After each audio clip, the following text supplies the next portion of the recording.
Doctor Vamshikrishna ಅವರೇ ನಮಸ್ಕಾರ. ನಮಸ್ಕಾರ. ಸಂಸ್ಕೃತ ಸಾಹಿತ್ಯದಲ್ಲಿ ಕೃಷಿಯ ಬಗೆಗಿನ ಉಲ್ಲೇಖಗಳಿಗೆ ಸಂಬಂಧಪಟ್ಟಂತೆ ಮತ್ತಷ್ಟು ವಿವರಗಳನ್ನು ನೀಡಿ ಡಾಕ್ಟ್ರೆ. ಖಂಡಿತ. ನಾವು ಹಿಂದಿನ ಭಾಗದಲ್ಲಿ ಸೀತಾಧ್ಯಕ್ಷನ ಜವಾಬ್ದಾರಿಗಳೇನೇನು ಅಂತ ತಿಳ್ಕೊಂಡ್ವಿ. ಆದರೆ ಕೃಷಿ ಮಾಡುವಂಥ ಜನ ಅವರು ಮಾಡಿದಂಥ ಕೃಷಿಗೆ ಆ ರಾಜ್ಯವನ್ನು ಪಾಲಿಸ್ತಾ ಇರುವಂತಹ ರಾಜನಿಗೆ ಏನೇನು ತೆರಿಗೆ ಕೊಡಬೇಕು ಅನ್ನೋ ವಿಚಾರ ಇಲ್ಲಿ ಮೊದಲನೇ ಭಾಗ ಆಗತ್ತೆ. ಇದು ಯಾಕೆ ಅಂದರೆ ಇವರು ಕೊಡುವಂಥ ತೆರಿಗೆಯಿಂದನೇ ರಾಜನ ಕೋಶ ತುಂಬಿ ಮುಂದಿನ ಕಾಲದಲ್ಲಿ ಯಾವಾಗಾದರೂ ಅದರಲ್ಲಿ ಬರ ಅನ್ನುವಂಥ ಕಾಲ ಬಂದಾಗ ಆ ಕಾಲದಲ್ಲಿ ಈ ಕೋಶವೇ ಅವರಿಗೆ ಸಹಕಾರಿಯಾಗ್ತದೆ. ಆದ್ದರಿಂದ ಇವರು ಕೊಡುವಂತಹ ತೆರಿಗೆ ಪ್ರಮುಖವಾದ ಪಾತ್ರ ವಹಿಸ್ತದೆ ಅಂತ ಹೇಳಲಿಕ್ಕೆ ಇಲ್ಲಿ ಒಂದು ವಿಷಯ ಇದೆ. ಅದೇನು ಅಂದರೆ ಸೀತಾಧ್ಯಕ್ಷನೇ ಈ ಕೃಷಿಕರ ಹತ್ರ ತೆರಿಗೆ ತಗೊಳ್ಬೇಕು.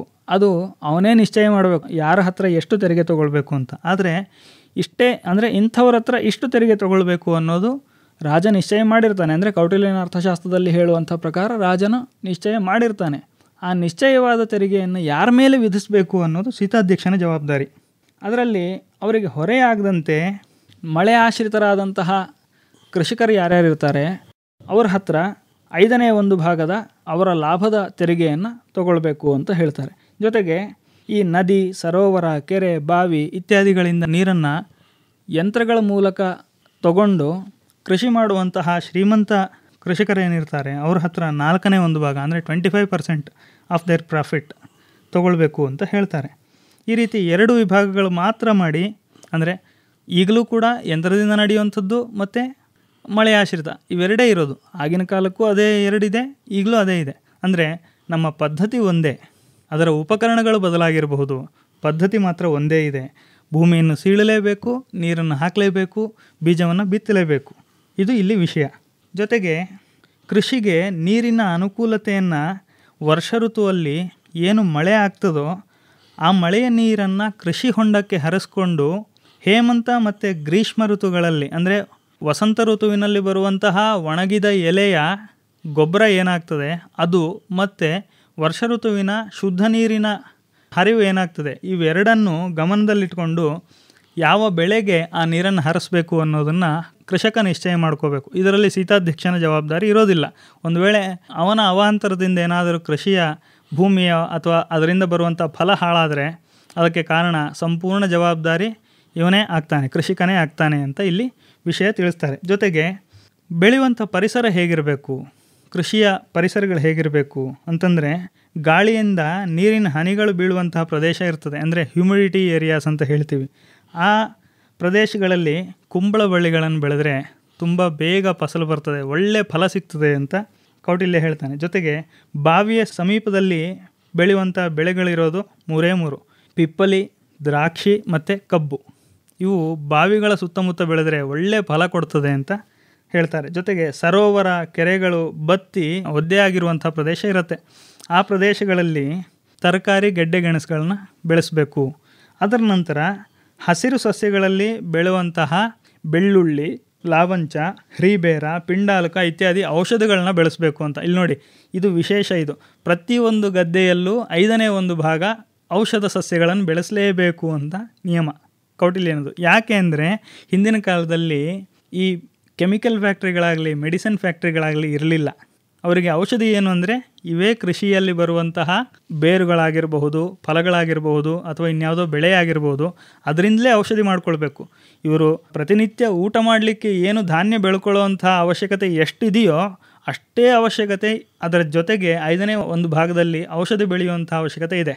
ಅಂದರೆ ನಾವೀಗ ಒಂದು ಬ್ಯಾಲೆನ್ಸ್ ಶೀಟ್ ಮಾಡೋದಂತಾದರೆ ಈ ಟ್ಯಾಕ್ಸ್ ವಿಚಾರದಲ್ಲಿ ಅವರ ಗದ್ದೆಯಲ್ಲಿ 21% ಔಷಧಿಗೆ ಅಂತ ಏನು ಬೆಳೆಗಳನ್ನು ಹಾಕಿದ್ದಾರೆ ಆ 21%ಗೆ ಮಾತ್ರ ಅವರು ಟ್ಯಾಕ್ಸ್ ಕಟ್ಟಿದಂಗೆ ಆಯಿತು.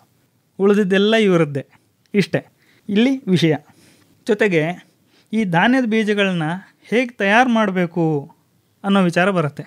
ಇದರಲ್ಲಿ ಬೀಜಗಳನ್ನು 7 ಬಿಸಿಲಿಗೆ ಹಾಕಿ ಮತ್ತು 7 ರಾತ್ರಿ ಹನಿಗಳು ತಾಗುವಂತೆ ಹೊರಗಡೆ ಒಣಗಿಸ್ಬೇಕು. ಅದು ಮೊದಲ ಮಳೆಯ ಬೀಜಗಳು. ಇವೆಲ್ಲ ಮೊದಲ ಮಳೆಯ ಬೀಜಗಳನ್ನು 7 ಬಿಸಿಲಿಗೆ ಹಾಕಿ 7 ರಾತ್ರಿ ಹನಿ ತಾಗುವಂತೆ ಮಾಡಿ ನಂತರ ಬಿತ್ತನೆಗೆ ಸಂಗ್ರಹ ಮಾಡಬೇಕು.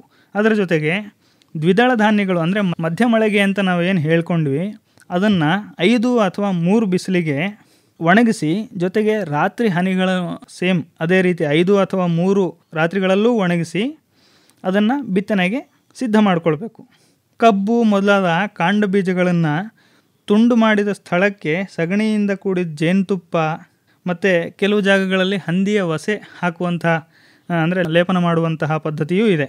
ಹಾಗೆ ಮಾಡಿ ಅದನ್ನು ಬಿತ್ತನೆಗೆ ಸಿದ್ಧ ಮಾಡ್ಕೋಬೇಕು. ಮಾವು, ಹಲಸು ಮೊದಲಾದ ಹಣ್ಣಿನ ಮರಗಳ ಗಿಡಗಳನ್ನು ನೆಡೋ ಹೊಂಡವನ್ನು ಸುಟ್ಟು ಬೂದಿ ಅದರಲ್ಲಿ ಸಂಗ್ರಹ ಮಾಡಿ ನಂತರ ಬಿತ್ತನೆ ಮಾಡಬೇಕು ಅಂತ ಕೌಟಿಲ್ಯ ಹೇಳ್ತಾನೆ. ನೋಡಿ, ಇಲ್ಲಿ ಪ್ರಸ್ತುತ ಪರಿಸ್ಥಿತಿಯಲ್ಲಿ ನಮಗೆ ಎಷ್ಟೇ ಯಂತ್ರೋಪಕರಣಗಳು ಬಂದರೂ ಕೂಡ ನಾವು ಇದೇ ಪದ್ಧತಿಯನ್ನೇ ಫಾಲೋ ಮಾಡಬೇಕಾಗಿದೆ. ಯಾಕೆಂದರೆ ಹೀಗೆ ಮಾಡಿದರೆ ಮಾತ್ರ ಬೀಜ ಮೊಳಕೆ ಹೊಡೆಯುತ್ತೆ, ಇಲ್ಲ ಅಂದರೆ ಸಾಧ್ಯವೇ ಇಲ್ಲ ಅಂತ ಇದರ ಉದ್ದೇಶ. ಇನ್ನು ಕೆಲವು ಕಡೆ ದನಗಳ ಮಲಮೂತ್ರಗಳ ಗೊಬ್ಬರಗಳನ್ನು ಹಾಕಲೇಬೇಕಾಗ್ತದೆ ಬಿತ್ತನೆಗೆ ಮುಂಚೆ. ಕೆಲವೊಂದನ್ನು ಅವರು ಉಲ್ಲೇಖ ಮಾಡಲ್ಲ, ಕೆಲವು ಅಂತ ಹೇಳಿಬಿಡ್ತಾರೆ. ಅಂದರೆ ಯಾರು ಇದನ್ನು ಅಧ್ಯಯನ ಮಾಡ್ತಾರೋ ಆ ಅಧ್ಯಯನ ಮಾಡುವವರ ವಿವೇಚನೆಗೆ ಬಿಟ್ಟುಬಿಡ್ತಾರೆ. ಒಟ್ಟಿನಲ್ಲಿ ಈ ಕೃಷಿ ಮಾಡುವಂತಹ ಜನರ ಜವಾಬ್ದಾರಿ ಏನಪ್ಪ ಅಂದರೆ ಯಾವಾಗಲೂ ಕೆಲಸಗಳೇ. ಹೇಗೆ ವರ್ಷ ಪೂರ್ತಿ ಕೆಲಸವೇ ಇರ್ತದೆ ಅವರಿಗೆ. ವಸಂತ ಋತುವಿನಲ್ಲಿ ಭೂಮಿಯನ್ನು ಸಿದ್ಧಪಡಿಸ್ಕೊಳ್ಬೇಕು.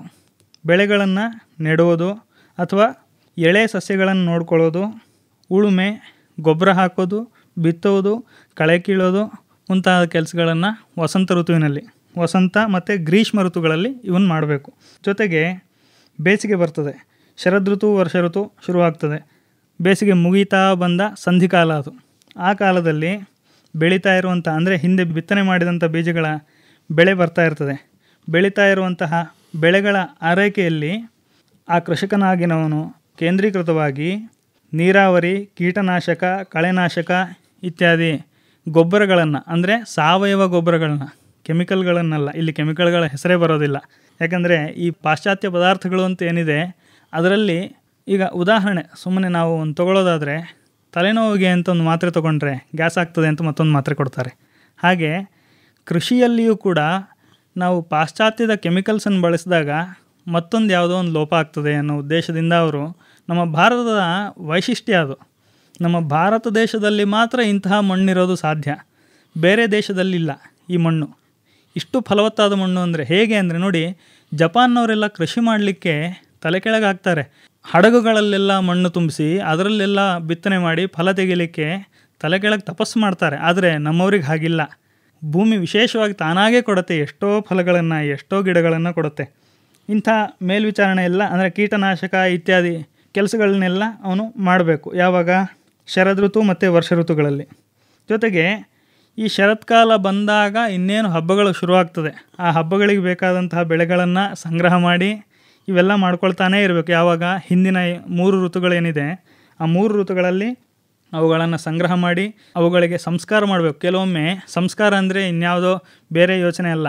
ಉದಾಹರಣೆಗೆ ಕುಂಬಳ ತೊಗೊಳ್ತೀವಿ. ಕುಂಬಳ ಬಳ್ಳಿಯಿಂದ ತೊಗೊಂಡಾಗ ಮೇಲೆ ಇಷ್ಟು ಕಾಂಡ ಬರ್ತದೆ, ಅದನ್ನೆಲ್ಲ ಕತ್ತರಿಸ್ಬೇಕು, ನೋಡಲಿಕ್ಕೆ ಸುಂದರವಾಗಿ ಕಾಣುವ ರೀತಿ ರೆಡಿ ಮಾಡಬೇಕು. ಅದನ್ನು ಆ ರೆಡಿ ಮಾಡೋದನ್ನೇ ಸಂಸ್ಕಾರ ಅಂತಾರೆ, ಮತ್ತೇನೂ ಅಲ್ಲ. ಆ ಸಂಸ್ಕಾರ ಮಾಡಿ ಅವುಗಳಿಗೆ ರೋಗ ಬರದೇ ಇರುವಂತೆ ಒಂದು ಕಡೆಗೆ ಸಂಗ್ರಹ ಮಾಡಿ ಇಡಬೇಕು. ಚಳಿಗಾಲದಲ್ಲಿ ಅವಕ್ಕೆ ರೋಗ ಬರೋದು ತುಂಬ ಜಾಸ್ತಿ. ಶರದ್ ಋತುವಿನಲ್ಲಿ ಬೆಳೆದಿರುವಂತಹ ಬೀಜಗಳು ಇತ್ಯಾದಿ ಏನಿರ್ತದೆ, ಧಾನ್ಯಗಳೇನಿರ್ತದೆ ಅದಕ್ಕೆಲ್ಲ ಹುಳ ಬರುವಂಥ ಸಾಧ್ಯತೆ ತುಂಬ ಜಾಸ್ತಿ. ಯಾಕೆ ಅಂದರೆ ಆವಾಗಲೇ ಆಷಾಢ ಮುಗಿದಿರ್ತದೆ, ಒಳ್ಳೆ ಮಳೆ ಆಗಿರ್ತದೆ. ಆ ಮಳೆ ಆಗಬೇಕಾದ್ರೆ ಇದೆಲ್ಲ ಸಮಸ್ಯೆ ಆಗ್ತಾ ಇರ್ತದೆ. ಅದನ್ನೆಲ್ಲ ಅವನು ವಿಶೇಷವಾಗಿ ನೋಡ್ಕೊಳ್ಬೇಕು. ಅದು ಕೃಷಿಕನಿಗೆ ತೀವ್ರವಾದ ಸಮಯ ಆಗಿರ್ತದೆ. ಜೊತೆಗೆ ಚಳಿಗಾಲವನ್ನು ಸಾಮಾನ್ಯವಾಗಿ ನಿರ್ವಹಣೆ ಮಾಡೋದು, ಯೋಜನೆ ಇಟ್ಕೊಳ್ಳೋದು, ಮುಂದಿನ ಬೆಳವಣಿಗೆಯ ಋತುವಿನ ತಯಾರಿಗಾಗಿ ಅವನು ಏನೋ ಒಂದು ಮಾಡ್ಕೊಳ್ತಾನೇ ಇರಬೇಕು. ಈಗ ಮುಂದೆ ಏನೋ ಬೆಳವಣಿಗೆ ಆಗ್ತಾ ಹೋಗುತ್ತೆ, ದೊಡ್ಡ ಮಳೆ ಬರ್ಬೋದು ಅನ್ನೋ ಸಾಧ್ಯತೆ, ಇನ್ಯಾವುದೋ ತುಫಾನ್ ಬರ್ತದೆ, ಮತ್ತೊಂದು ಪ್ರವಾಹ ಬರಲಿಕ್ಕೆ ಸಾಧ್ಯತೆ ಇರ್ತದೆ. ಇದಕ್ಕೆಲ್ಲ ಅವನು ಸಿದ್ಧತೆ ಮಾಡ್ಕೊಳ್ತಾ ಇರಬೇಕು. ಆಯಾ ಕ್ಷಣಕ್ಕೆ, ಆಯಾ ರಾತ್ರಿಗೆ ಹೋಗಿ ನೋಡ್ತಾ ಇರಬೇಕು, ಯಾವ ಅಪರಾತ್ರಿಗಾದರೂ ಹೋಗಬೇಕು. ಒಟ್ಟಿನಲ್ಲಿ ಕೃಷಿಕನ ಜವಾಬ್ದಾರಿ ಏನು ಅಂದರೆ 24 ಗಂಟೆ ಕೆಲಸ, ವರ್ಷ ಪೂರ್ತಿ ಕೆಲಸ ಅವನಿಗೆ. ಆದರೆ ಅವನಷ್ಟು ಫಲ ಬೆಳೆಯೋನು, ಫಲ ತಗೊಳ್ಳೋವನು ಮತ್ತೊಬ್ಬನು ಸಿಗೋದಿಲ್ಲ. ಹಾಗೆ ಈ ಕೃಷಿಗಾಗಿ ಯಾವಾಗ ಧಾನ್ಯಗಳನ್ನ ಸಿದ್ಧಪಡಿಸ್ಕೊಳ್ತಾರೆ ಹಾಗಾದರೆ ಇವರೆಲ್ಲ ಕೃಷಿಕರು ಅಂತ ಪ್ರಶ್ನೆ ಮಾಡಿದರೆ ಇದರಲ್ಲಿ ಒಂದೇ ಉತ್ತರ: ಮಾಘ ಮತ್ತು ಫಾಲ್ಗುಣ ಮಾಸದಲ್ಲಿ ಮಾತ್ರ ಇವರು ಸಂಗ್ರಹಣೆ ಮಾಡಿಕೊಂಡ್ರೆ ಸಾಕು. ವರ್ಷ ಪೂರ್ತಿ ಆ ಧಾನ್ಯಗಳು ಕೆಲಸ ಮಾಡ್ತವೆ. ಅಂದರೆ ವರ್ಷ ಪೂರ್ತಿ ಎಷ್ಟು ಬಿತ್ತಬೇಕು ಅನ್ನೋದು ಅವನಿಗೊಂದು ಐಡಿಯಾ ಇರಬೇಕು, ಅವನಿಗೊಂದು ಮನಸ್ಸಿನಲ್ಲಿ ಅದರ ವಿಷಯ ಗೊತ್ತಿರಬೇಕು. ಆವಾಗ ಮಾತ್ರ ಅವನು ಅದನ್ನು ಸಂಗ್ರಹ ಮಾಡಿಟ್ಕೊಂಡು ಅದರಲ್ಲಿ ಫಲ ತಗೊಳ್ಳೋಕ್ಕೆ ಸಾಧ್ಯ ಆಗುತ್ತೆ. ನಂತರ ಕೃಷಿ ಮಾಡಬೇಕಾದ್ರೆ ಬರೀ ಧಾನ್ಯಗಳು ಅಥವಾ ಇನ್ನು ಉಪಕರಣಗಳು ಇದ್ದರೆ ಸಾಕಾಗ್ತದ, ಮತ್ತೇನು ಬೇಡವಾ ಅಂದರೆ ವಿಶೇಷವಾದ ವಸ್ತು ಒಂದಿದೆ, ವಾಹ ಅಂತ ನಮ್ಮ ಸಂಸ್ಕೃತದಲ್ಲಿ ಹೇಳ್ತಾರೆ. ವಾಹ ಅಂದರೆ ಎತ್ತು. ಆ ಎತ್ತುಗಳ ಬಗ್ಗೆ ವಿಷಯ ಬರ್ತದೆ ಕೌಟಿಲ್ಯನ ಅರ್ಥಶಾಸ್ತ್ರದಲ್ಲಿ.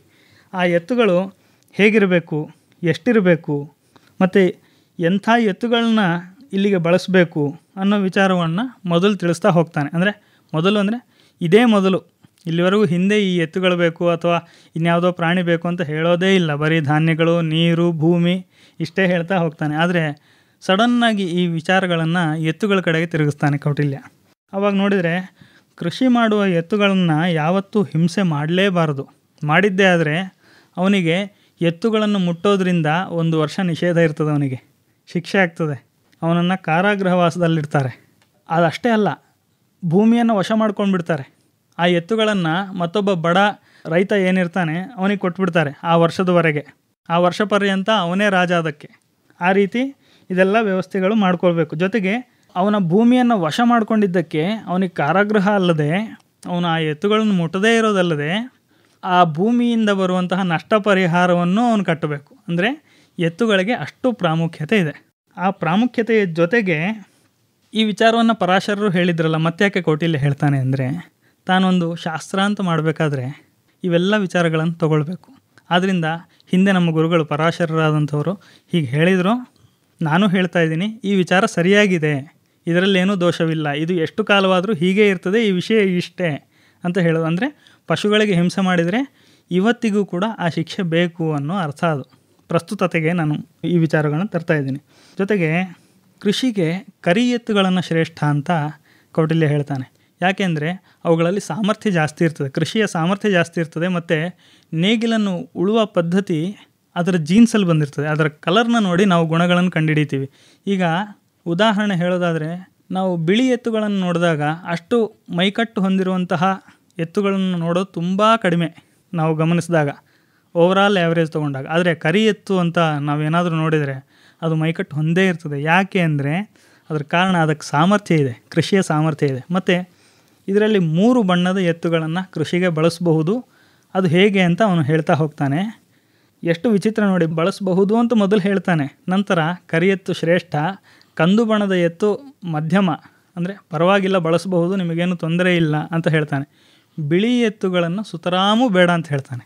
ಅವನು ಮೊದಲಿಗೆ ಹೇಳೋದು 3 ಎತ್ತುಗಳಿದೆ ಅಂತ ಹೇಳ್ತಾನೆ, ಆದರೆ ಕೊನೆಗೆ ಬಿಳಿ ಎತ್ತು ಸುತರಾಮೂ ಬೇಡ, ನಿಮಗೆ ಯಾವುದೋ ಮಣ್ಣಿನ ಮೇಲ್ಪರದಲ್ಲಿ ನಾಟಿ ಮಾಡುವಂತಹ ಯಾವ ಬೆಳೆಗಳಿದೆಯೋ ಅದಕ್ಕೆ ಬಳಸ್ಕೊಳ್ಳಿ ಅಷ್ಟೇ, ಬಿಟ್ಟರೆ ಆಳಕ್ಕೆ ಅಗದು ಮಾಡಬೇಕಾದ್ರೆ ಕರಿ ಎತ್ತನ್ನು ಮಾತ್ರ ಬಳಸಿ ಅಂತ ವಿಧಿಪೂರ್ವಕವಾಗಿ ಹೇಳ್ತಾನೆ. ಹಾಗೆ ನೋಡಿದರೆ ಬಿಳಿ ಎತ್ತಿಗೆ ಕೃಷಿಯಲ್ಲಿ ಸ್ಥಾನವೇ ಇಲ್ಲ ಅಂತ ನಮಗೆ ಒಂದು ರೀತಿ ಭ್ರಮೆ ಬರಬಹುದು. ಅದಕ್ಕೆ ನಾನು ಆ ಕೊನೆಯ ಪಾಯಿಂಟನ್ನು ಹೇಳಿದ್ದು, ಮೇಲ್ಪರದ ಬೆಳೆ ಏನಿರ್ತದೋ ಅದಕ್ಕೆ ಮಾತ್ರ ಬಳಸ್ಕೊಳ್ಳಿ ಅಂತ. ಜೊತೆಗೆ ಕೃಷಿ ಮಾಡುವವನ ಹತ್ರ ಎತ್ತುಗಳು ಎಷ್ಟಿರಬೇಕು ಅನ್ನೋ ಪ್ರಶ್ನೆ. 1 ಅಥವಾ 2 ಎತ್ತುಗಳಿದ್ದರೆ ಅವನು ಮಾಡುವಂಥ ಕೃಷಿ ಅವನ ಕುಟುಂಬಕ್ಕೂ ಸಾಕಾಗೋದಿಲ್ಲ, ಅವನು ಕೃಷಿಕನೇ ಅಲ್ಲ ಅಂತ ನಿರ್ಧಾರ ಮಾಡಿ ಹೇಳಿಬಿಡ್ತಾರೆ. ಅಂದರೆ ಕನಿಷ್ಠ 4 ಎತ್ತಿರಬೇಕು, ಅವನು ಕುಟುಂಬ ನಡೆಸಲಿಕ್ಕೆ 4 ಎತ್ತುಗಳು ಬೇಕು ಅಂತ ಹೇಳ್ತಾನೆ. 4 ಎತ್ತುಗಳನ್ನು ಇಟ್ಟುಕೊಂಡು ಆ ಕೃಷಿ ಕುಟುಂಬವನ್ನು ನಡೆಸ್ಕೊಂಡು ನಂತರ ಅವನು ಆ 4 ಎತ್ತಿನಿಂದಲೇ ಜೀವನ ಪೂರ್ತಿ ನಡೆಸ್ತೀನಿ ಅಂತಲೂ ಹೋಗಬಾರ್ದು, ಮುಂದಿನ ವರ್ಷ 2 ಎತ್ತು ತಗೊಳ್ಳೋ ಪ್ರಯತ್ನ ಮಾಡಬೇಕು ಅವನು ಅಂತ ಹೇಳ್ತಾನೆ. ಅಂದರೆ ಅವನು ಬೆಳೆಯಲ್ಲಿ ಬಂದಿರುವಂತಹ ಲಾಭ ಏನಿರ್ತದೆ ಆ ಲಾಭದಿಂದ ಅವನು 2 ಎತ್ತುಗಳನ್ನು ತಗೊಳ್ಳುವಂತಹ ಪ್ರಯತ್ನವೂ ಮಾಡಬೇಕು ಅಂತ ಇಲ್ಲಿ ವಿಚಾರ. ಮತ್ತು ಅವುಗಳನ್ನ ಅಷ್ಟೊಂದು ಮಾಡ್ತಾ ಹೋದರೆ, ಅಂದರೆ ಅದರ ಸಂಖ್ಯೆ ಬೆಳೆಸ್ತಾ ಹೋದರೆ, ನಾವು ಕೊಟ್ಟಿಗೆಯನ್ನು ಮಾಡಬೇಕು, ಮನೆಯಲ್ಲೇ ಕಟ್ಕೋಬೇಕು ಅಂತ ನಿರ್ಧಾರವಾಗಿ ಹೇಳಿಬಿಡ್ತಾನೆ. ಏನೂ ಯೋಚನೆ ಇಲ್ಲ, ಮನೆಯಲ್ಲೇ ಕಟ್ಕೊಳ್ಬೇಕು. ಕೊಟ್ಟಿಗೆಯನ್ನು ದಿನಕ್ಕೆ 4 ಬಾರಿ ಆದರೂ ಶುಚಿ ಮಾಡಬೇಕು ಅಂತ ಹೇಳ್ತಾನೆ. ಈಗಿನ ಕಾಲದಲ್ಲಿ 1 ಬಾರಿ ಮಾಡಲಿಕ್ಕೆ ಯೋಚನೆ ಮಾಡ್ತೀವಿ, 4 ಬಾರಿ ಆದರೂ ಶುಚಿ ಮಾಡಬೇಕು. ಜೊತೆಗೆ ತನ್ನ ಅಂದರೆ ಆ ಎತ್ತಿನ ಮಲಮೂತ್ರಗಳು ಆ ಎತ್ತಿಗೆ ತಾಗಬಾರ್ದಂತೆ. ತಾಗಿದಾಗ ಅದಕ್ಕೆ ರೋಗಗಳು ಬರುವಂತಹ ಸಾಧ್ಯತೆಗಳು 100ಕ್ಕೆ 100% ಇರ್ತದೆ ಅಂತ ಹೇಳ್ತಾನೆ. 3 ಬಾರಿ ಹುಲ್ಲನ್ನು ಹಾಕಬೇಕು, 2 ಬಾರಿ ಕಲಗಚ್ಚನ್ನು ಹಾಕಬೇಕು. ಇದು ನಿಯಮ. ಎತ್ತುಗಳಿಗೆ ಖಂಡಿತವಾಗ್ಲೂ ಇದು ಮಾಡಲೇಬೇಕು ಅಂತ ಇಲ್ಲಿ ನಿಯಮ ಹೇಳ್ತಾನೆ.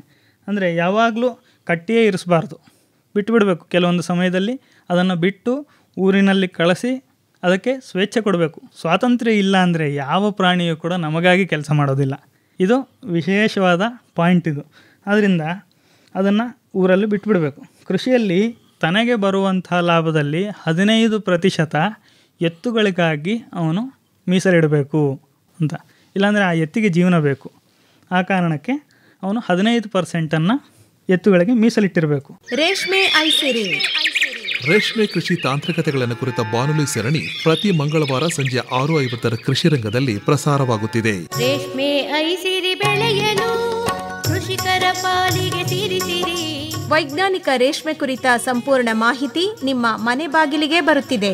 ವಿಜ್ಞಾನಿಗಳೊಂದಿಗೆ ಸಂವಾದ, ರೇಷ್ಮೆ ಕೃಷಿಕರ ಅನುಭವ, ನೇರ ಫೋನ್ ಇನ್ ಕಾರ್ಯಕ್ರಮಗಳು, ರೇಷ್ಮೆ ಕೃಷಿ ತರಬೇತಿ ಕಾರ್ಯಕ್ರಮಗಳು ಸರಣಿಯ ವಿಶೇಷ. ಹಿಪ್ಪು ನೇರಳೆ ಸೊಪ್ಪನ್ನು ತಿಂದು ಹೊನ್ನದಾರದ ಗೂಡನ್ನು ನೇಯ್ದು ರೈತನ ಆದಾಯ ಸುಸ್ಥಿರ ಮಾಡುವ ಕೌತುಕ ಬೆಳೆಯ ರೇಷ್ಮೆ ಐಸಿರಿ. ಉತ್ತಮ ಕೇಳುಗರಿಗೆ ಬಹುಮಾನವೂ ಉಂಟು. ತಪ್ಪದೆ ಆಲಿಸಿ, ಅಳವಡಿಸಿ. ಪ್ರತಿ ಮಂಗಳವಾರ ಸಂಜೆ 6:50 ಕೃಷಿ ರಂಗದಲ್ಲಿ ಪ್ರಸಾರವಾಗುತ್ತಿದೆ ರೇಷ್ಮೆ ಕೃಷಿ ತಾಂತ್ರಿಕತೆಗಳನ್ನು ಕುರಿತ ಬಾನುಲಿ ಸರಣಿ ರೇಷ್ಮೆ ಐಸಿರಿ. ಹಸಿರು ಹೊನ್ನಿದು ಮಣ್ಣಲ್ಲಿ ಬೆಳೆಯುವ ಬಂಗಾರ, ಉಡಿಗೆ ತೊಡಿಗೆಗೆ ಸಂಪ್ರದಾಯದ ಶೃಂಗಾರ. ಈ ಕಲಗಚ್ಚು ಕಲಿಸ್ಲಿಕ್ಕೆ ಗಚ್ಚಿರ್ತದೆ. ಆ ಗಚ್ಚಿನಲ್ಲಿ ಒಂದೇ ಗಚ್ಚಿನಲ್ಲಿ 2 ಎತ್ತುಗಳನ್ನ ಬಿಟ್ಟು ಮೇವು ಹಾಕಲಿಕ್ಕೆ ಹೋಗಬಾರ್ದು. ಕಲ್ಗಚ್ಚು ಕಲಸಿ ಅದನ್ನು ಕುಡಿಸ್ಲಿಕ್ಕೆ ಹೋಗಬಾರ್ದು ಅಂತ ಹೇಳ್ತಾನೆ. ಯಾಕೆಂದರೆ ಇದು ಬಾಯಿ ಹಾಕಿ ಕುಡಿದಿರ್ತದೆ, ಇದರಲ್ಲೇನೋ ವೈರಸ್ ಇರ್ತದೆ. ಅಂದರೆ ಈಗಿನ ಸೈನ್ಸನ್ನು ನಾನು ಪ್ರಸ್ತುತತೆಗೆ ತರ್ತಾ ಇದ್ದೀನಿ. ಅದರಲ್ಲೇನೋ ಒಂದು ವೈರಸ್ ಇದ್ದಿರಬಹುದು, ಅಥವಾ ಇನ್ಯಾವುದೋ ಬೇರೆ ಮಣ್ಣಲ್ಲಿ ಅದು ಬಾಯಿ ತಗಲಿಸಿ ಬಂದಿರಬಹುದು. ಅದು ನಂತರ ಇದರಲ್ಲಿ ಬಾಯಿ ಇಟ್ಬಿಟ್ರೆ ಮತ್ತೊಂದು ಎತ್ತಿಗೂ ಆ ವೈರಸ್ ಸೋಕುವಂಥ ಸಾಧ್ಯತೆ ಇರುತ್ತೆ. ಆದ್ದರಿಂದ ಒಂದೇ ಗಚ್ಚಿನಲ್ಲಿ ಕಲ್ಗಚ್ಚು ಹಾಕಬಾರ್ದು. ಜೊತೆಗೆ ಒಂದು ವೇಳೆ ಅದೇನಾದರೂ ಒಂದೇ ಹಸುವಿನಲ್ಲಿ ಹುಟ್ಟಿದ್ದರೆ, ಇನ್ನೊಂದು ಎತ್ತು ನಮ್ಮಲ್ಲಿರುವಂಥ ಜೋಡೆತ್ತುಗಳಲ್ಲಿ ಒಂದೇ ಹಸುವಿನಲ್ಲಿ ಹುಟ್ಟಿದ್ದರೆ ಅದಕ್ಕೆ ಹಾಕಲಿಕ್ಕೆ 50% ಅವಕಾಶಗಳಿದೆ. ಅದು ಶುಚಿಯನ್ನು ಯೋಚನೆ ಮಾಡಿ ಇದೇನೂ ತೊಂದರೆ ಇಲ್ಲ, ಇದೆಲ್ಲೂ ಬಾಯಿ ಇಟ್ಟು ಬಂದಿಲ್ಲ ಅಂತ ಆದಾಗ ಮಾತ್ರ, ಇದು ಎಲ್ಲೂ ಬಾಯಿ ಇಡೋದಿಲ್ಲ ಅಂತ ಖಾತ್ರಿಪಡಿಸ್ಕೊಂಡು ನಂತರ 2 ಎತ್ತುಗಳಿಗೆ ಒಂದು ಗಚ್ಚಲ್ಲಿ ಕಲ್ಗಚ್ಚನ್ನು ಕಲಿಸ್ಬೋದು. ಆಮೇಲೆ ಮನೆಯಲ್ಲಿ ಕೊಟ್ಟಿಗೆ ಎಷ್ಟು ದೂರದಲ್ಲಿ ಇರಬೇಕು? ಹಾಗಾದರೆ ನಮಗೆಲ್ಲ ಸಗಣಿ ವಾಸನೆ ಬಂದುಬಿಡುತ್ತೆ ಅಂತ ಯೋಚನೆ ಮಾಡಬಾರ್ದು. ಮನೆಯಲ್ಲಿ ಎಷ್ಟು ದೂರದಲ್ಲಿ ಇರಬೇಕು ಅಂದರೆ, ಹಸು ಒಂದು ಕೂಗು ಹಾಕಿದರೆ ಮಿನಿಮಮ್ ಇಬ್ಬರಾದರೂ ಅದ್ರ ಮುಂದೆ ಹೋಗಿ ನಿಂತ್ಕೊಳ್ಳುವಷ್ಟು ದೂರದಲ್ಲಿ ಕೊಟ್ಟಿಗೆ ಕಟ್ಟಬೇಕಂತೆ. ಅಂದರೆ ಮುಖ್ಯವಾಗಿ ಮನೆಯಲ್ಲಿ ಒಬ್ಬನೇ ಇರೋದಾದರೆ ಎತ್ತುಗಳನ್ನ ಕಟ್ಟಲೇಬಾರದು ಅಂತ ಹೇಳ್ತಾನೆ. ಏಕಾಂಗಿಯಾಗಿ ಜೀವನ ಮಾಡ್ತಾ ಇರೋನು ಕೃಷಿ ಕೆಲಸಕ್ಕೆ ಬರೋದಿಲ್ಲ. ಅದರ ಜೊತೆಗೆ ಮನೆಯಲ್ಲಿ ಎತ್ತುಗಳನ್ನು ಕಟ್ಟುವ ಹಾಗಿಲ್ಲ. ಮಿನಿಮಮ್ ಇಬ್ಬರು ಇರಬೇಕು, ಕನಿಷ್ಠ ಇಬ್ಬರು ಇರಬೇಕು ಅಂತ ಇಲ್ಲಿ ಉದ್ದೇಶ. ಅಂದರೆ ಅವುಗಳನ್ನು ನೋಡಿಕೊಳ್ಳಿಕ್ಕೆ, ಅಂದರೆ ಇವನು ಯಾವುದೋ ಕೆಲಸದ ಮೇಲೆ ಒಬ್ಬ ಊರಿಗೆ ಹೋದರೂ ಮತ್ತೊಬ್ಬರು ಇದ್ದು ಇದನ್ನು ಪಾಲಿಸುವಂತಹ ಕೆಲಸ ಆಗಬೇಕು. ಆ ಕಾರಣಕ್ಕೆ ಮನೆಯಲ್ಲಿ ಕನಿಷ್ಠ ಇಬ್ಬರು ಇರಬೇಕು ಅನ್ನೋ ಉದ್ದೇಶದಲ್ಲಿ ಹೇಳುವಂಥದ್ದು. ಆಮೇಲೆ ಅವುಗಳ ಸಗಣಿ ಮೂತ್ರಗಳನ್ನು ಯಾವುದೇ ಕಾರಣಕ್ಕೂ ಬಿಸಾಡಬಾರ್ದು. ಇಲ್ಲಿ ನೋಡಿ, ಇದು ವಿಚಿತ್ರ ಅನ್ನಿಸ್ತದೆ. ಈ ಸಗಣಿ ಮೂತ್ರಗಳನ್ನೇನಾದರೂ ನಮಗೆ ತುಂಬ ಜಾಸ್ತಿ ಆಯಿತು ಅಂತ ಬಿಸಾಡಿದರೆ ಅವನಿಗೂ ಶಿಕ್ಷೆ ಆಗ್ತದೆ, 6 ತಿಂಗಳ ಕಾರಾಗೃಹ. ಯಾಕೆ ಅಂದರೆ ಇದು ಗೊಬ್ಬರಕ್ಕೆ ಅನುಕೂಲ ಆಗ್ತದೆ ಕೃಷಿಯಲ್ಲಿ, ಅಥವಾ ಮತ್ತೊಂದು ಗ್ರಾಮಕ್ಕೆ ಆ ಗೊಬ್ಬರದ ಅವಶ್ಯಕತೆ ಇದ್ದಿರಬಹುದು. ಆ ಅವಶ್ಯಕತೆಯನ್ನು ನೀಗಿಸಲಿಕ್ಕೆ ಇವರು ಆ ಗೊಬ್ಬರವನ್ನು ಬಳಸಬಹುದು ಅನ್ನೋ ಉದ್ದೇಶದಲ್ಲಿ ಅವನಿಗೆ 6 ತಿಂಗಳ ಕಾರಾಗೃಹ ಶಿಕ್ಷೆ. ಅಂದರೆ ಗೊಬ್ಬರಕ್ಕೆ ಸುತರಾಮು ಹಸುವಿನ ಮಲಮೂತ್ರಗಳನ್ನೇ ಬಳಸಬೇಕು ಅನ್ನೋದು ಇಲ್ಲಿ ಉದ್ದೇಶ. ಇಷ್ಟೇ. ಜೊತೆಗೆ ಯಾರಿಗಾದರೂ ಸಹಾಯ ಮಾಡೋದಾದರೂ ಕನಿಷ್ಠ 3 ಬಾರಿ ನಮ್ಮ ಕೃಷಿ ಭೂಮಿಗೆ ಸಗಣಿ ಇತ್ಯಾದಿಗಳನ್ನು ಉಳಿಸ್ಕೊಂಡು ಉಳಿದಿದ್ದನ್ನು ಅವರಿಗೆ ಕೊಡಬೇಕು ಅನ್ನೋ ಪಾಲು ಅವ್ರು ಹೇಳ್ತಾರೆ. ಜೊತೆಗೆ ಗೊಬ್ಬರವನ್ನು ವ್ಯಾಪಾರಕ್ಕೆ ಇಟ್ಕೊಳ್ಳೇಬಾರದು ಅಂತ. ವ್ಯಾಪಾರ ಅಂದರೆ ಹೇಗೆ ಅಂದರೆ, ಅವನು ಇನ್ಯಾವುದೋ ಧಾನ್ಯ ಹಿಡ್ಕೊಂಡು ನಮ್ಮ ರಾಜ್ಯಕ್ಕೆ ಬರ್ತಾನೆ, ನನ್ನ ಹತ್ರ ಗೊಬ್ಬರ ಇಲ್ಲ ಅಂತ ಹೇಳ್ತಾನೆ ಪರ್ಸ್ನಲ್ಲಿ. ಅಂದರೆ ಇದು ಥ್ರೂ ದ ಪ್ರಾಪರ್ ಚಾನಲ್ ಬರಬೇಕು ಅಂತ ಅರ್ಥ ಇದಕ್ಕೆ. ಅಂದರೆ ಆ ಗ್ರಾಮದ ಸೀತಾಧ್ಯಕ್ಷನಿಗೆ ನನ್ನ ಹತ್ರ ಗೊಬ್ಬರ ಇಲ್ಲ ಅಂತ ಅವನು ಹೇಳಬೇಕು.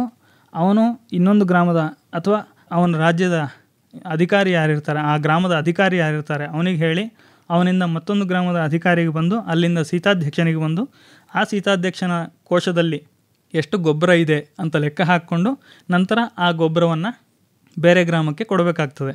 ಅದು ಬಿಟ್ಟರೆ ನನಗೀಗ ನನ್ನ ಗದ್ದೆಗೆ ಗೊಬ್ಬರ ಇಲ್ಲ ಅಂತ ನಾನು ಯಾವುದೋ ಧಾನ್ಯ ಹಿಡ್ಕೊಂಡು ಹೋಗಿ ಮತ್ತೊಂದು ಗ್ರಾಮದಲ್ಲಿ ನಾನು ಕ್ರಯ ವಿಕ್ರಯಗಳು ಮಾಡಿದರೆ ಅದಕ್ಕೂ ಶಿಕ್ಷೆ ಆಗ್ತದೆ, 1 ವರ್ಷ ಕಾರಾಗೃಹ. ಯಾಕೆ ಅಂದರೆ ಅಲ್ಲೊಂದು ಲೆಕ್ಕಾಚಾರ ಇರ್ತದೆ, ಈ ಗ್ರಾಮಕ್ಕೆ ಇಷ್ಟು ಬೇಕು ಅಂತ. ಆ ಲೆಕ್ಕಾಚಾರ ತಪ್ಪಿ ಹೋಗ್ತದೆ ಅನ್ನೋ ಕಾರಣಕ್ಕೆ, ಅಂದರೆ ಅಲ್ಲಿ ಆ ಪಾಲನೆಯ ಶಿಸ್ತನ್ನು ನಾವು ಗಮನಿಸಬೇಕು. ಅಷ್ಟು ಶಿಸ್ತಿದ್ದರೆ ಮಾತ್ರ ಗ್ರಾಮ ಸುಭಿಕ್ಷವಾಗಿರ್ತದೆ ಅನ್ನೋದಕ್ಕೆ ಅದೊಂದು ಉದಾಹರಣೆ. ಅಂದರೆ ಆ ಶಿಕ್ಷೆ ಕೊಡೋದು ಆ ಭಯಕ್ಕಾದರೂ ಅವರು ಆ ಶಿಸ್ತನ್ನು ಪಾಲಿಸಿ ಆ ಫಲವನ್ನು ಸರಿಯಾಗಿ ತಗೊಳ್ತಾರೆ ಅನ್ನೋದು ಉದ್ದೇಶ.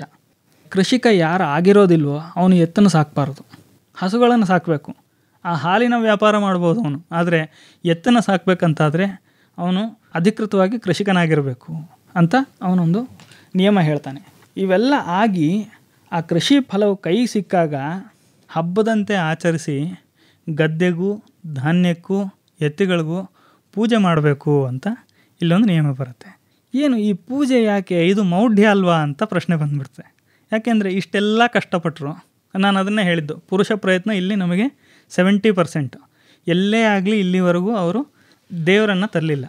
ಆದರೆ ಈ ಪೂಜೆ ಮಾಡಬೇಕು ಅಂತ ಕೊನೆಯಲ್ಲಿ ಯಾಕೆ ಹೇಳಿದರು ಅಂತಂದರೆ, ಈಗ ನಾವು ಯಾರ ಹತ್ರನೋ ಹೋಗಿ ಯಾವುದೋ ಒಂದು ನಮಗೆ ಅವಶ್ಯವಾದ ವಸ್ತುವನ್ನು ಅಥವಾ ನಮ್ಮ ಜೀವನಕ್ಕೆ ಅನುಕೂಲವಾದಂಥ ವಸ್ತುವನ್ನು ನಾವು ತೊಗೊಂಡಾಗ ಅವರಿಗೊಂದು ಥ್ಯಾಂಕ್ಸ್ ಹೇಳ್ತೀವಲ್ವ, ಧನ್ಯವಾದ ಅಂತ ಹೇಳ್ತೀವಲ್ಲ, ಆ ಧನ್ಯವಾದನ ನೀವು ಮೂಕ ಪ್ರಾಣಿಗಳಿಗೆ ಹೇಗೆ ತಿಳಿಸ್ಬೋದು? ಯಾವ ರೀತಿಯೂ ಸಾಧ್ಯ ಇಲ್ಲ. ಇದೊಂದೇ ರೀತಿ ಸಾಧ್ಯ, ಅಂದರೆ ಪೂಜೆ ಮಾಡಬೇಕು, ಅದಕ್ಕೆ ಅಲಂಕಾರ ಮಾಡಬೇಕು. ತನಗೆ ಏನು ಇಷ್ಟ, ಬೆಲ್ಲದ ಪದಾರ್ಥಗಳು ಹಸುವಿಗೆ ತುಂಬ ಇಷ್ಟ, ಎತ್ತಿಗೆ ತುಂಬ ಇಷ್ಟ, ಕರಿ ಎತ್ತಿಗೆ, ಅದನ್ನು ಕೊಡಬೇಕು ಅಂತ ಹೇಳಿ ಅವನು ಈ ಕೃಷಿ ಅಧ್ಯಾಯವನ್ನು ಮುಗಿಸ್ತಾನೆ ಕೌಟಿಲ್ಯ. ಈಗ ಒಂದು ಕನ್ಕ್ಲೂಷನ್ಗೆ ಬರೋಣ.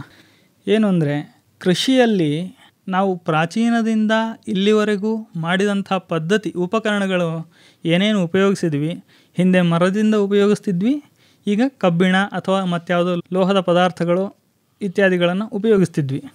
ಅದರ ಜೊತೆಗೆ ಆ ಉಪಕರಣಗಳನ್ನು ನಾವು ತಂತ್ರಾಂಶಗಳಿಂದ ಬದಲಾಯಿಸ್ಕೊಂಡು ಬಂದಿದ್ದೀವಿ, ಟೆಕ್ನಾಲಜಿಯಿಂದ ಬದಲಾಯಿಸ್ಕೊಂಡು ಬಂದರೂ ಕೂಡ ಆ ಪದ್ಧತಿ ಮಾತ್ರ ಅದೊಂದೇ ಆಗಿ ಉಳ್ಕೊಂಡ್ಬಿಟ್ಟಿದೆ. ಅಂದರೆ ಅದಕ್ಕೆ ಬೇರೆ ದಾರಿಯೇ ಇಲ್ಲ.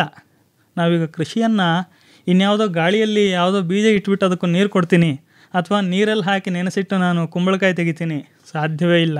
ಮಣ್ಣಿಗೆ ಅದನ್ನು ಮುಟ್ಟಿಸಲೇಬೇಕು, ಆ ಪದ್ಧತಿಯನ್ನು ನಾವು ತಂದುಕೊಳ್ಳೇಬೇಕಾಗ್ತದೆ. ಅಂದರೆ ಈಗ ಪ್ರಸ್ತುತಕ್ಕೆ ನೋಡೋದಾದರೆ ನಾವು ಎಷ್ಟು ಟೆಕ್ನಾಲಜಿಯನ್ನು ಬದಲಾಯಿಸಿದರೂ ಕೂಡ ಆ ಪದ್ಧತಿಯನ್ನು ನಾವು ಬಿಟ್ಟು ಹೋಗಲಿಕ್ಕೆ ಸಾಧ್ಯ ಇಲ್ಲ ಅನ್ನೋದು ಇಲ್ಲಿ ಉದ್ದೇಶ.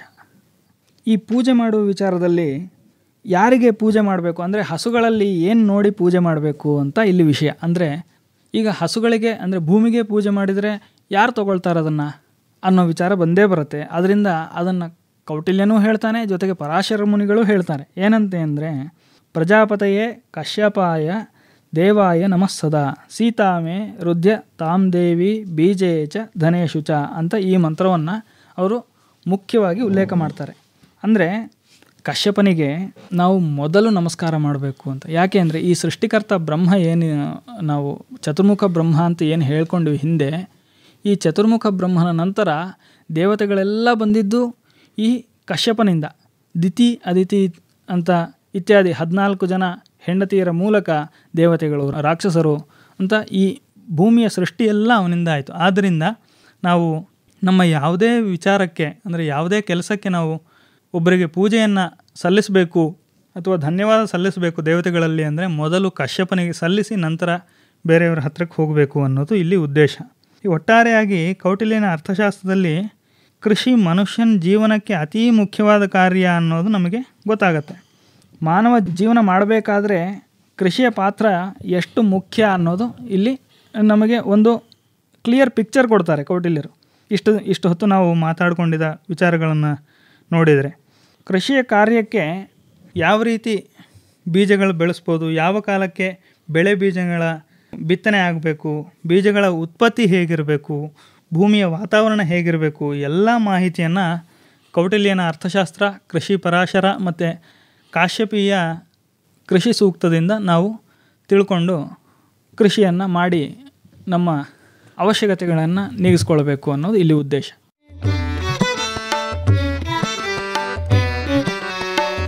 ಕೃಷಿ ನಿರಂತರ, ಹಾಗೆ ಕಲಿಕೆಯೂ ನಿರಂತರ. ಕೃಷಿಗೆಲ್ಲಿದೆ ಅಂತ್ಯ, ಆರಂಭವೇ ನಿತ್ಯ.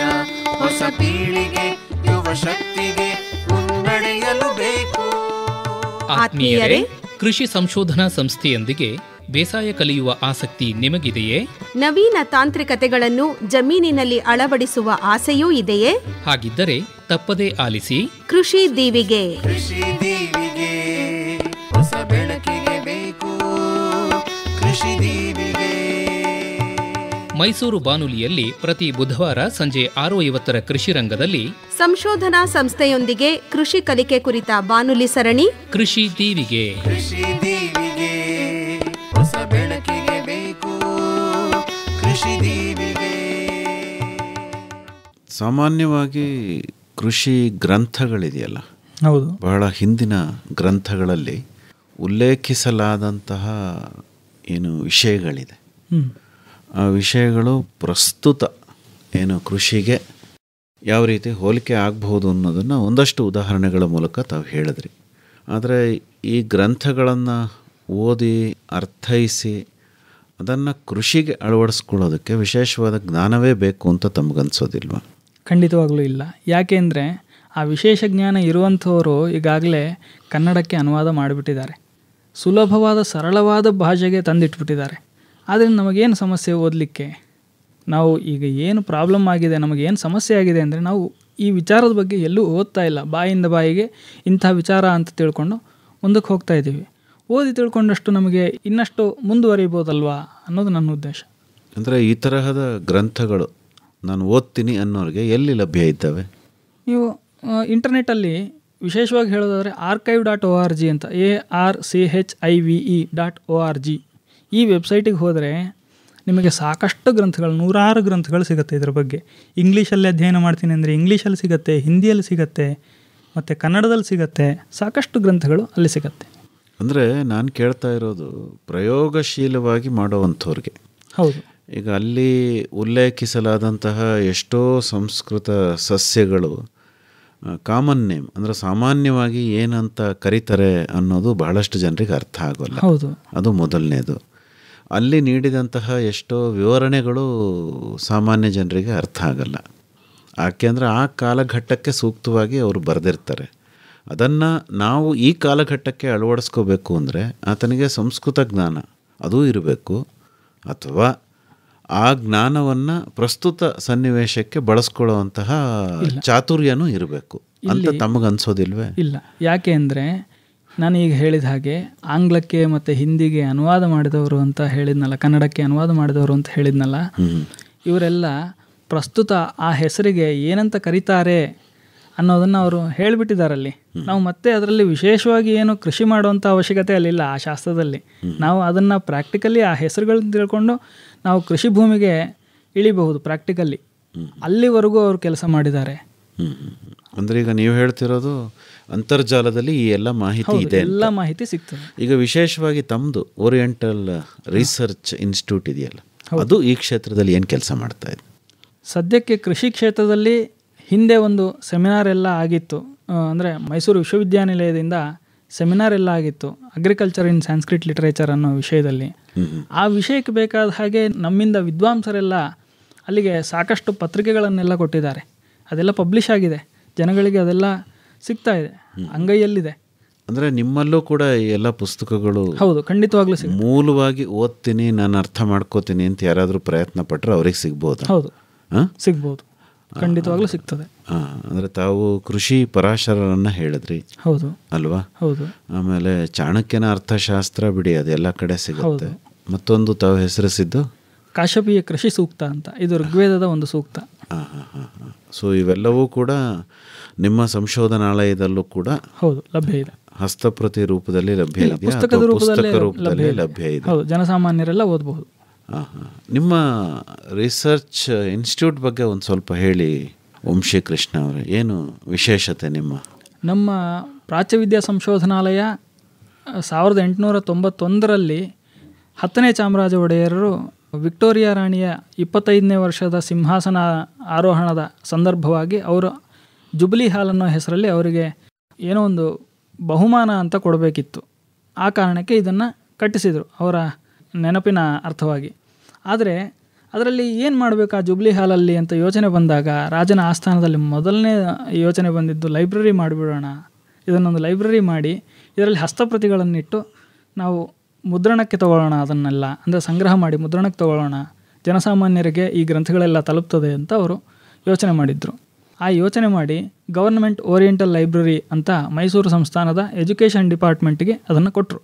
ಅವರು 1916ರವರೆಗೂ ಅದು ಎಜುಕೇಷನ್ ಡಿಪಾರ್ಟ್ಮೆಂಟ್ ಕೈಯಲ್ಲಿತ್ತು. ಅದರ ನಂತರ ಮೈಸೂರು ವಿಶ್ವವಿದ್ಯಾಲಯ ನಾಲ್ವಡಿ ಕೃಷ್ಣರಾಜ ಒಡೆಯರಿಂದ ಸ್ಥಾಪನೆ ಆಯಿತು. ಅದರ ಅವಿಭಾಜ್ಯ ಅಂಗವಾಗಿ ಅದರ ಜೊತೆಗೆ ಸೇರಿಕೊಳ್ತು. ನಂತರ ಕೆಲವಷ್ಟು ಕಮಿಟಿಗಳಿಂದ ಯೋಚನೆ ಮಾಡಿದಾಗ ಗವರ್ನಮೆಂಟ್ ಓರಿಯೆಂಟಲ್ ಲೈಬ್ರರಿ ಅನ್ನೋದಕ್ಕಿಂತ ಓರಿಯೆಂಟಲ್ ರಿಸರ್ಚ್ ಇನ್ಸ್ಟಿಟ್ಯೂಟ್ ಅಂತ ಇಟ್ಟರೆ ಚೆನ್ನಾಗಿರ್ತದೆ, ಅಂದರೆ ಪ್ರಾಚ್ಯವಿದ್ಯೆಯ ಸಂಶೋಧನೆ ಇಲ್ಲಿ ನಡೀತಾ ಇದೆ, ಇದು ಲೈಬ್ರರಿ ಅಷ್ಟೇ ಅಲ್ಲ ಅನ್ನೋ ಉದ್ದೇಶಕ್ಕೆ ಅವರು ಓರಿಯೆಂಟಲ್ ರಿಸರ್ಚ್ ಇನ್ಸ್ಟಿಟ್ಯೂಟ್ ಅಂತ 1946ರಲ್ಲಿ ಅದಕ್ಕೆ ಹೆಸರಿಟ್ಟರು. ಅದಕ್ಕೆ ಹೆಸರಿಟ್ಟ ನಂತರ ಇಲ್ಲಿವರೆಗೂ ನಡ್ಕೊಂಡು ಬಂದಿದೆ. ಆಮೇಲೆ ಅದರಲ್ಲಿ ಎಪಿಗ್ರಫಿ, ಆರ್ಕಿಯಾಲಜಿ ಇತ್ಯಾದಿ, ಜೈನಾಲಜಿ, ಕನ್ನಡ ಎಲ್ಲ ಹಸ್ತಪ್ರತಿಗಳು ಸೇರಿದ್ವು, ನಮ್ಮಲ್ಲಿ ಮಿಶ್ರಣವಾಗಿದ್ವು. 1966ರಲ್ಲಿ ಬೇರೆ ಬೇರೆ, ಈಗ ಕನ್ನಡಕ್ಕೆ ಒಂದು ಡಿಪಾರ್ಟ್ಮೆಂಟ್ ಆಯಿತು, ಅಲ್ಲಿಗೆ ಯಾವ ಹಸ್ತಪ್ರತಿ ಸಂಗ್ರಹಾಲಯ ಅಥವಾ ಸಂಶೋಧನಾಲಯ ಇಲ್ಲ. ಅಲ್ಲಿಗೆ ಈ ಕನ್ನಡದ ಹಸ್ತಪ್ರತಿಗಳನ್ನು ಅಲ್ಲಿಗೆ ತಲುಪಿಸಿದರೆ ಕನ್ನಡದ ವಿದ್ವಾಂಸರಿಗೆ ಅಲ್ಲಿಯೇ ಕೂತ್ಕೊಂಡು ರಿಸರ್ಚ್ ಮಾಡಲಿಕ್ಕೆ ಅನುಕೂಲ ಆಗ್ತದೆ ಅನ್ನೋ ಉದ್ದೇಶದಿಂದ ಆಯಾ ಶಾಸ್ತ್ರದ ಹಸ್ತಪ್ರತಿಗಳನ್ನು ಅಲ್ಲಲ್ಲಿಗೆ ಆಯಾ ಡಿಪಾರ್ಟ್ಮೆಂಟಿಗೆ ಸೇರಿಸಿದರು. ಹಾಗೆ ಇದು ಸಂಸ್ಕೃತದ ಒಂದು ಇನ್ಸ್ಟಿಟ್ಯೂಟ್ ಆಗಿ ಉಳ್ಕೊಳ್ತು. ಸಂಸ್ಕೃತ ಗ್ರಂಥಗಳು ನಮ್ಮಲ್ಲೀಗ 70,000 ಗ್ರಂಥಗಳಿದೆ. ಭಾರತದಲ್ಲಿ ಒಂದು ರೀತಿಯಲ್ಲಿ ಹೇಳೋದಾದರೆ ಇಷ್ಟು, ಅಂದರೆ ಈ ಮಟ್ಟದ ಪ್ರೋಗ್ರೆಸ್ ಕೊಡುವಂತಹ, ಈ ಮಟ್ಟದ ಪ್ರಗತಿಯನ್ನು ತೋರಿಸುವಂತಹ ಇನ್ಸ್ಟಿಟ್ಯೂಟ್ ಇದೇ ಮೊದಲನೇ ಇನ್ಸ್ಟಿಟ್ಯೂಟ್ ಅಂತ ನನಗನ್ನಿಸ್ತದೆ. ಹಿಂದೆ ಸಾಕಷ್ಟಿದ್ದವು, ಆದರೆ ಈಗ ಬದಲಾಗಿದೆ ಕಾಲ, ಈಗ ಕಾಲ ನಮ್ಮದು. ಅದರಿಂದ ಅದು ಪ್ರಥಮ ಸ್ಥಾನದಲ್ಲಿದೆ ಅಂತ ನಾವು ಹೇಳಲಿಕ್ಕೆ ಇಷ್ಟಪಡ್ತೀವಿ. ಅಂದರೆ ನಿಮ್ಮಲ್ಲಿ ಬಂದು ಓದಬಹುದಾ ಜನ? ಖಂಡಿತವಾಗ್ಲೂ ಓದೋದಕ್ಕೆ ಅವಕಾಶ ಇದೆ. ಮತ್ತು ನಿಮ್ಮಲ್ಲಿ ಏನೆಲ್ಲ ಹಸ್ತಪ್ರತಿಗಳಿದೆ ಅದು ಒಂದು ಪಟ್ಟಿ ರೀತಿ ಸಿಗುತ್ತೆ. ಅವ್ರಿಗೆ ಯಾವುದು ಬೇಕೋ ಅದನ್ನು ಆಯ್ಕೊಂಡು ಓದಬಹುದು. ಶಾಸ್ತ್ರಾನುಸಾರ ನಾವು ಮಾಡಿಟ್ಟಿದ್ದೇವೆ. ಓಕೆ. ಅದು ಅಂತರ್ಜಾಲದಲ್ಲೂ ಲಭ್ಯ ಇದೆಯಾ ಅಥವಾ ನಿಮ್ಮ ವೆಬ್ಸೈಟಲ್ಲೂ ಕೂಡ ಲಭ್ಯ ಇದೆಯಾ? ಮುಂದಿನ ಅಕ್ಟೋಬರ್ನಲ್ಲಿ ಅದು ಪಬ್ಲಿಷ್ ಆಗ್ತಾ ಇದೆ ವೆಬ್ಸೈಟ್ ಬಂದ ನಂತರ ಎಲ್ಲರಿಗೂ ಆನ್ಲೈನಲ್ಲೂ ಸಿಗ್ತದೆ. ಆನ್ಲೈನ್ ಮೂಲಕನೂ ಅವರು ಪುಸ್ತಕಗಳನ್ನ ತಂದುಕೊಳ್ಬೋದು.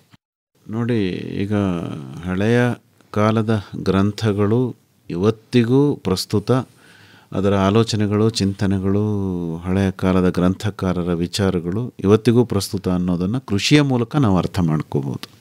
ನಮ್ಮ ಕಂಪನಿ, ಇದು ನಮ್ಮ ಕಂಪನಿ. ಆತ್ಮೀಯ ಕೇಳುಗರೆ, ರೈತ ಉತ್ಪಾದಕ ಕಂಪನಿಗಳನ್ನ ಉತ್ತಮ ತಾಂತ್ರಿಕತೆಗಳ ಮೂಲಕ ಕಟ್ಟಬೇಕೆ?